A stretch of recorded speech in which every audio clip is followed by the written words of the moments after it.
it is the hands of the president now to decide who to appoint. Right, and let's get into the succession process. Yes. I'd like you to walk us through how this decision will be arrived at in terms of appointing the next military boss. Walk us step by step. Somebody has assumed office right now in acting capacity. So as regards the next military boss, the succession process, how long deliberations will be made before a decision is arrived at? Let's take a look at that. I don't want to imagine that there is a specific timeline, but and not very different from probably if it were a normal retirement period. You saw the processes that went on when Kibochi was handing over to Ogola, and you've seen it happen all the time. A general is retiring, another one comes in. So there's a period, of course, when it is decided that there's a changeover based on the retirement period. So that would be the determinant. In this case, it's not a normal retirement, is the loss of life. And so, humanly, I don't want to say it is specific that will take 2 weeks, 3 weeks to do it. It depends on the president, on how he finds it fit to get somebody to replace the general. And this somebody would come from...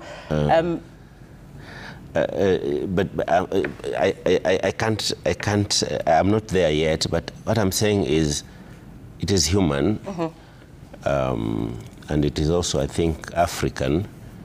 Now that we have lost the general, even before we finish mourning, then another one comes in.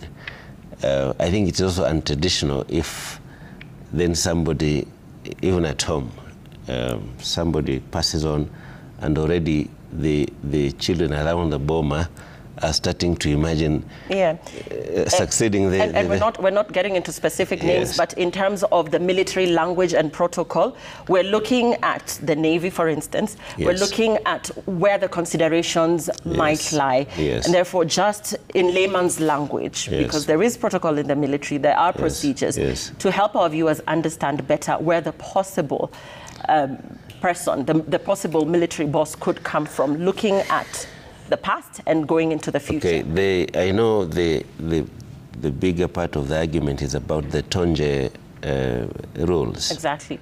Where it sets a procedure or a rotational way of balancing between services, so that we don't have one service that is dominant at that top level. So in the wisdom of Tonje then, out of the many other regulations and transformation that he brought in the forces, is now the issue of succession at the top, that there will be a rotational system where from probably army it goes to the next service that way. So that is what has been applied all through, but that does not limit the president from probably looking at some other things, because it's not only that determines. There are issues of age, there is issues of experience, there are issues of gender, there are issues of ethnicity. So the president has the latitude to say, for one reason or the other, someone else fits better than so and so. But the Tonje rules becomes a guiding principle, or somehow a guiding factor to getting there. And these recommendations are made to the president, of course, based on competency and who is involved in the decision-making process and as an advisory to the presidency. Exactly. So, of course, out there is the speculation that probably so-and-so is coming in, so-and-so is coming in. There could be many of those candidates within the hierarchy of the generals. And I'm not trying to say here that the person who is acting is already confirmed. He might be confirmed because, again, looking at the lieutenant generals, there are a number of them.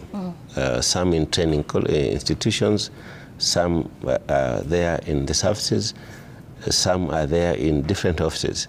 So he may come from either of them, should the president decide that this is the direction we take. Right.